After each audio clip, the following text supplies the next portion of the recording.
Former Congressman and current U.S. Senate candidate Mike Rogers is joining me now in the studio. Mr. Rogers, thank you so much for being here. Thank you for having me. Good to be here. Good. So a key issue you are running on right now is wanting to reduce violent crime. A new report just came out from the FBI that it did drop about 3% overall from 2022 to 2023. Is this still something that you are concerned about? And if so, how do you plan on fixing it? Absolutely. And the unfortunate thing is the FBI doesn't have good numbers anymore because they have a lot less reporting. And police departments are charging what used to be felonies as misdemeanors to kind of get this mill of prisoners coming in and going out.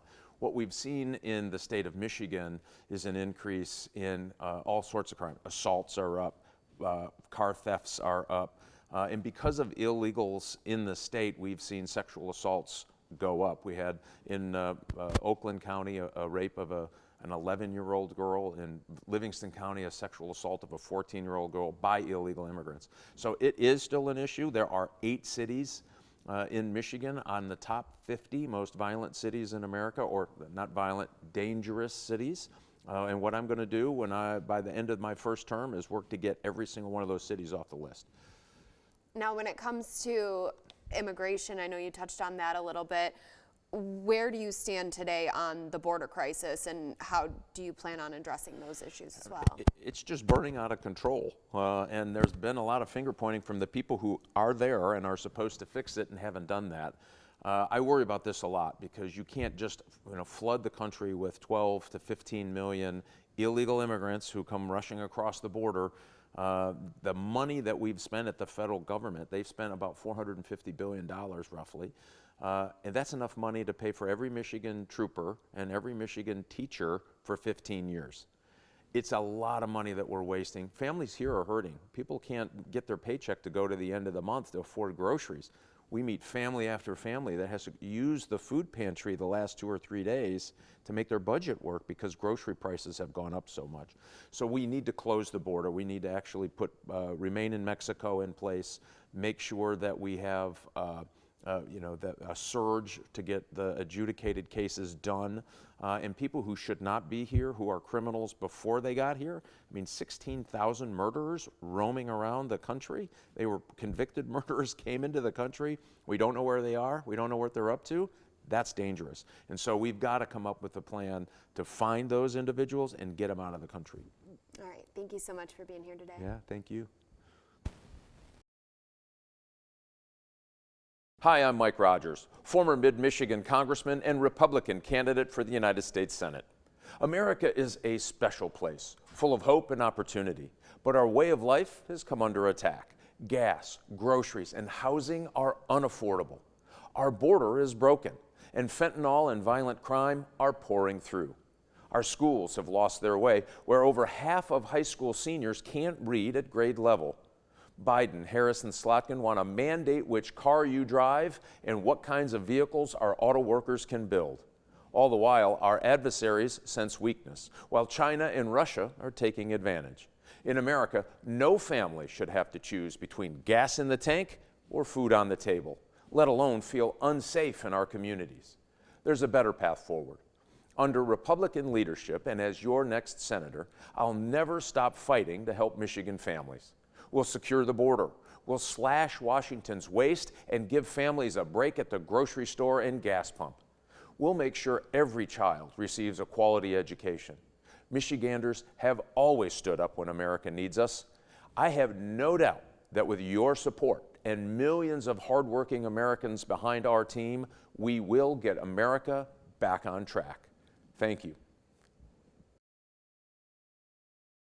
Welcome back. 6 News is your local election headquarters, and Michigan's primary is just a few weeks away. So all this week, we're bringing you individual profiles on Republican U.S. Senate candidates in Michigan to help you become better informed.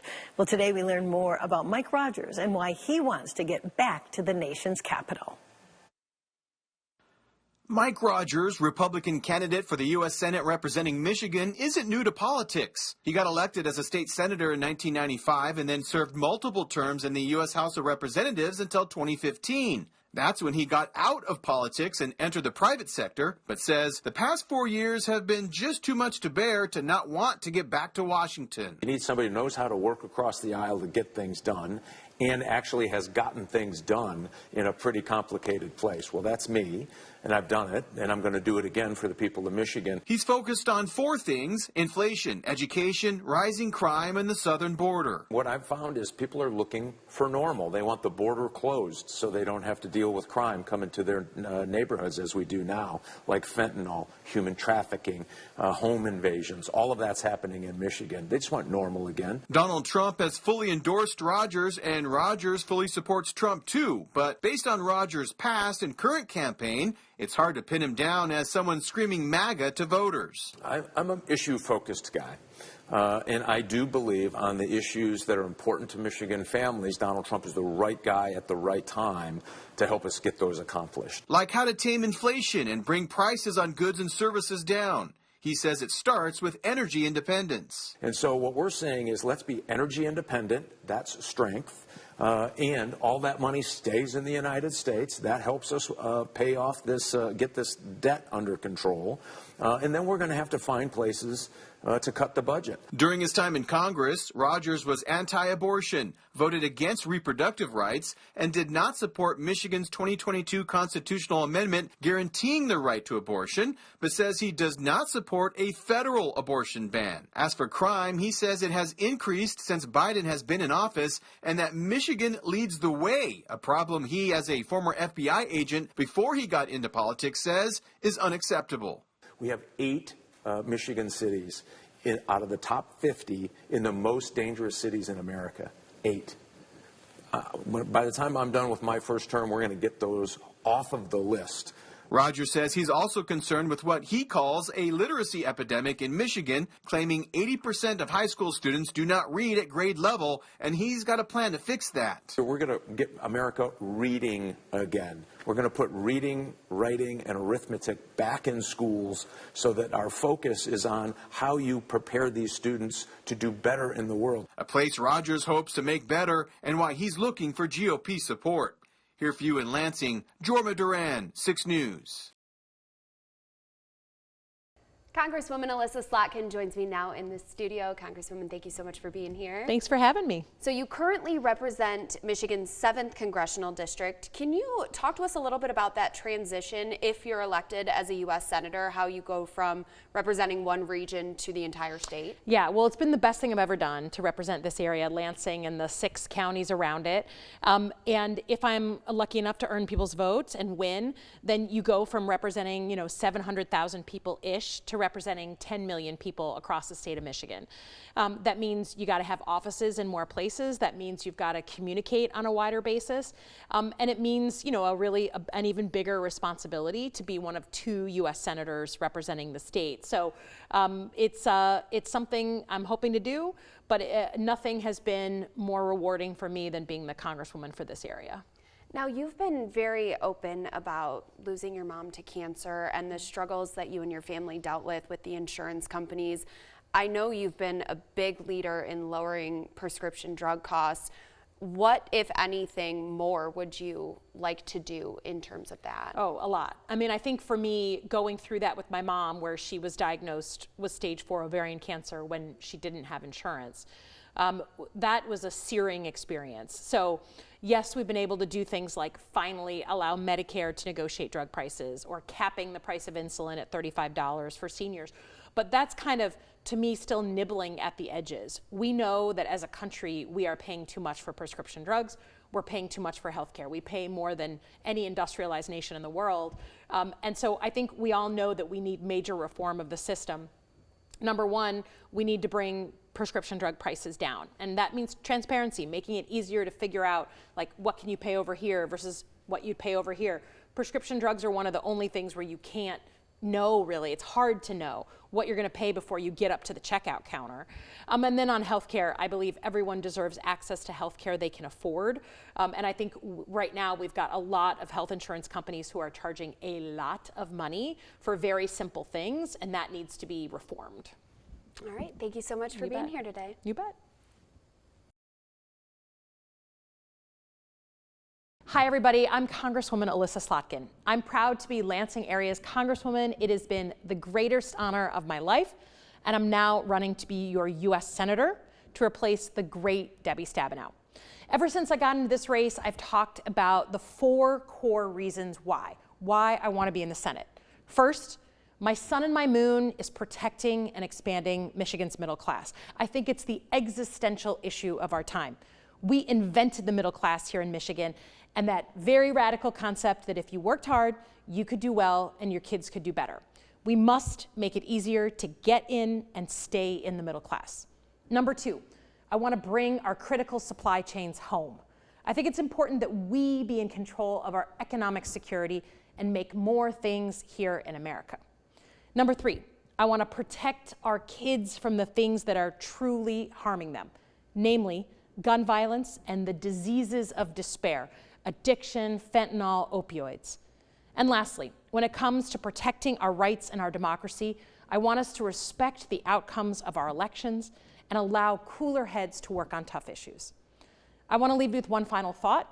Like many Michiganders, I grew up in a politically mixed household. My dad's a lifelong Republican, my mom was a lifelong Democrat. We are at our best when we have 2 healthy parties that push and pull on each other and make ideas better. Thank you for being engaged citizens. Thank you for being a part of making our country better. And I will do everything in my power to be the principled leader that you deserve.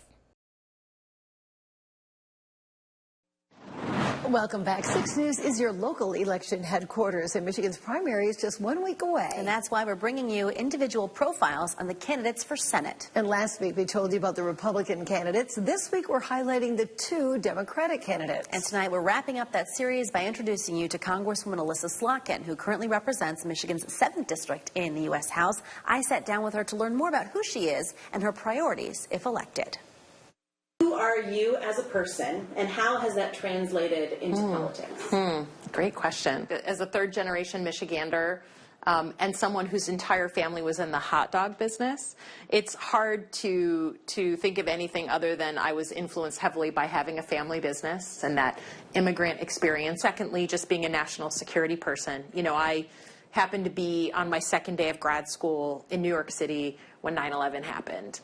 Totally changed my life. I knew by the end of the day I wanted to do national security. Slotkin says the CIA recruited her right out of grad school, and she ended up doing 3 tours in Iraq alongside the military. That sense of service is all I've ever known as a professional.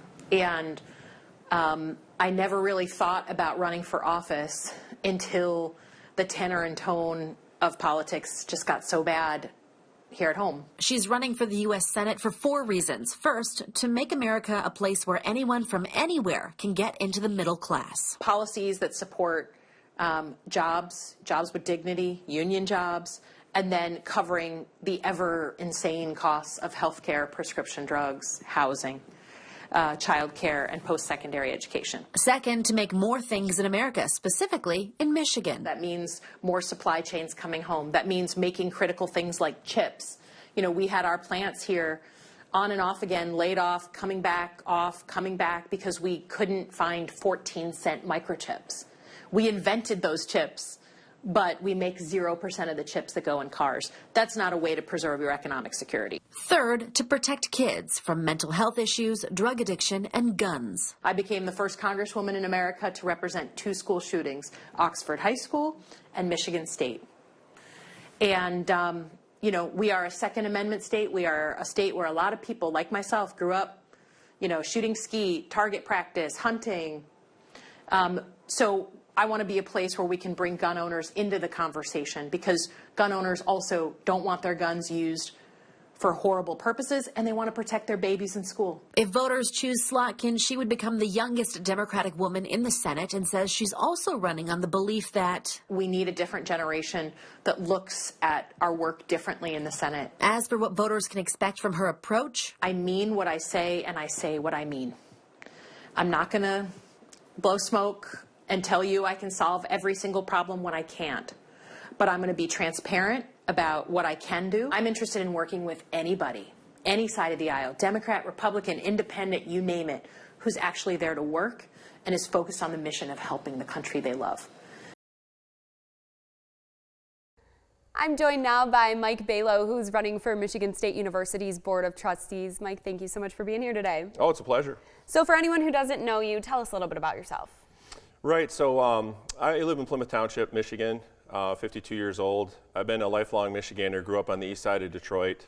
My father was a police officer there, my mom was a school teacher. Left the state for many years when I was in the Navy. Coming out of high school, I was fortunate to get an appointment to the U.S. Naval Academy, which got me commissioned as an ensign in the Navy, got me stationed in San Diego and deployed overseas. At one time or another, I've been in every time zone on the planet. You know, I've seen a lot.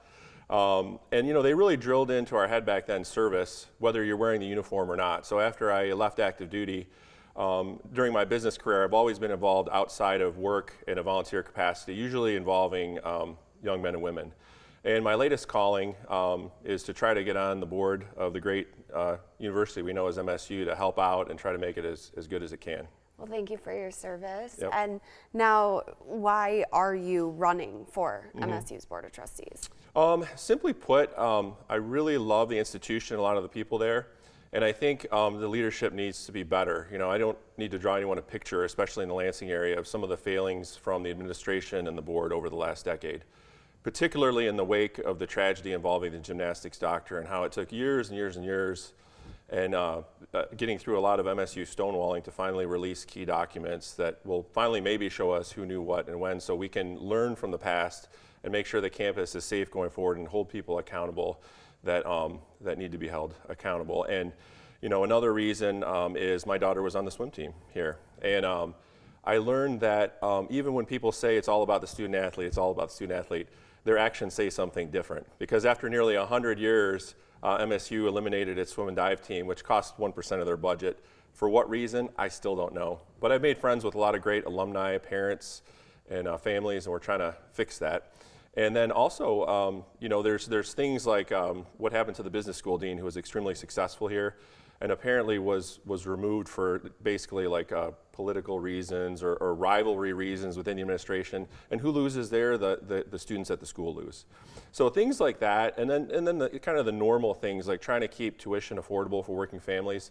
We had a 2.7% increase this year, which doesn't sound like much, but I remember years when inflation was 1.5% and 2%, and we were raising tuition, you know, 7% and more. So I think in general, there needs to be a hard look at the budget and trying to just keep MSU as affordable as it can be for working families. And also, I want to give credit where credit is due and build on good things. MSU is awesome at honoring our state kids first, as compared to some other schools in the state, and who shall remain nameless, even though, like, I respect those schools too. And you know, I want to help build on the good and fix the bad. I've often said, you know, MSU this is a round number, 95 to 99% great, and it's that 1 to 5% which happens, which, you know, these black clouds when they happen. Leadership needs to deal with these things promptly, effectively, and keep the public trust and not try to brush things under the rug or spin things. And don't turn over the narrative to public relations or attorneys. Like, lead the way from the front. All right, Mike, thank you so much.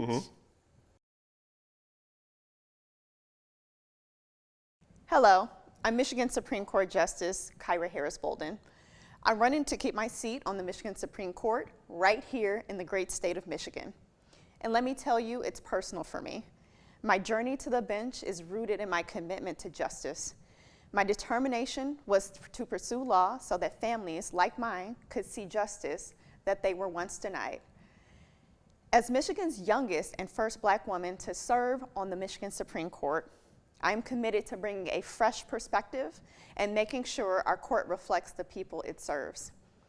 In my first year, I authored 8 majority opinions, including 1 unanimous decision, each reinforcing my belief in the importance of a balanced and diverse judiciary.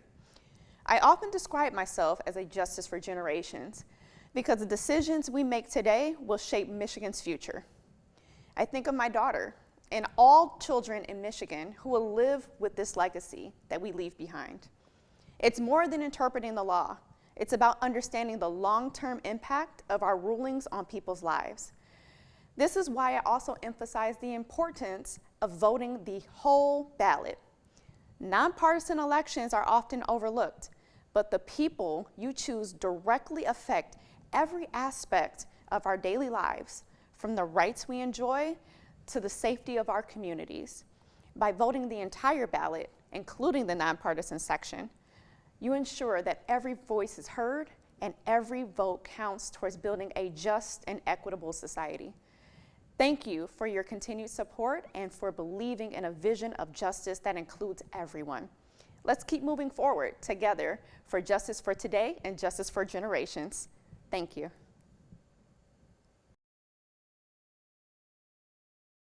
Well, Congressman Walberg, thank you so much for joining us today. Tell us, in a nutshell, what sets you apart from your challenger?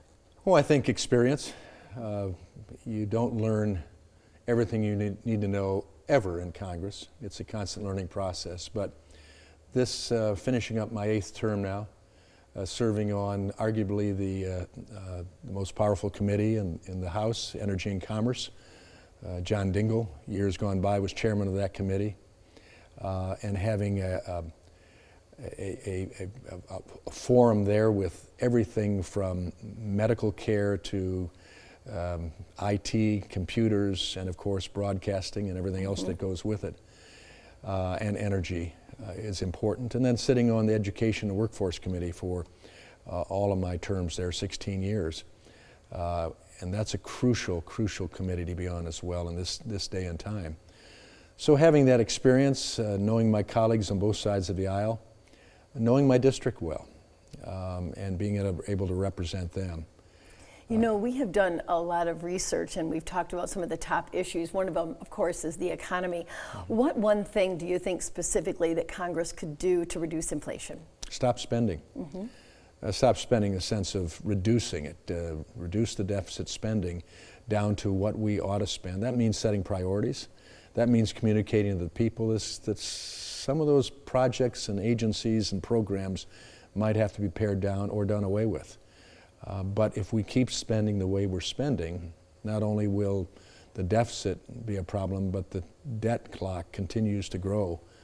$35 trillion and expanding rapidly just on interest payments alone. So if we continue to do that, though other world countries including China, have their own economic problems, we have to lead the world. And so we melt our dollar down. We've effectively put America in a tough spot. Thank you so much for being with us today. Thank you. Hi, I'm Curtis Ruttell. My wife Elizabeth and I live in East Lansing, where we're raising 4 kids. 3 are in college. I'm a big Lions fan, a proud MSU alum, and an even more proud Spartan dad. And I had the honor of representing our communities as a state senator. I worked across the aisle to protect reproductive freedom, pass the largest middle-class tax cut in history, and end the retirement tax. I fought to cut the cost of prescription drugs and bring manufacturing jobs back home. And I stood up for our first responders. And when abortion rights came under attack in our state, I worked across the aisle to get rid of the 1931 abortion ban. But we've still got more work to do at the federal level. Look, I get it. People are frustrated with what's going on in Washington, and you've got every right to be. It seems like we spend a bunch of time arguing with each other and not much time getting things done.